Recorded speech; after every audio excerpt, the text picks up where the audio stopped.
लग्नाचे आमिष दाखवून एका युवकाने आदिवासी तरुणीवर केलेल्या अत्याचाराविरुद्ध त्या तरुणीने अहेरी पोलीस स्टेशनमध्ये दिलेल्या तक्रारीवरून गुन्हा दाखल करण्यात आला।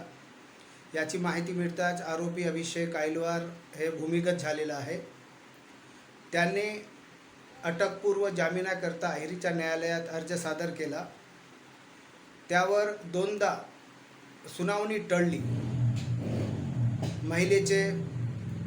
पीडित महिलेचे बयान आणि इतर कारणावरून सुनावणी टाळण्यात आली असली तरी आज 4 मार्च रोजी ती सुनावणी पूर्ण करण्यात आली। न्यायाधीश महोदयांनी सदर प्रकरणावर येत्या 2-3 दिवसात आपल्या सोयीनुसार ऑर्डर देण्यात येणार आहे। आपल्या सोयीनुसार ते ऑर्डर देतील। पोलीस निरीक्षक हर्षल एकरे यांना विचारले असता सदर प्रकरण एट्रोसिटी गुन्हा अंतर्गत दाखल असल्यामुळे या प्रकरणाची चौकशी SDPO कोकाटे साहेब करीत आहेत।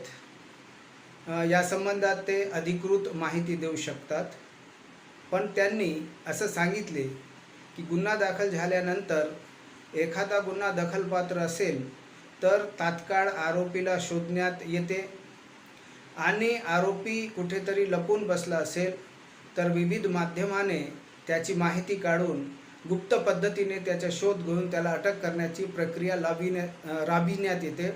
या प्रकरणात सुद्धा आरोपी अभिषेक आईलवार यांना शोधण्याचे काम सुरू आहे।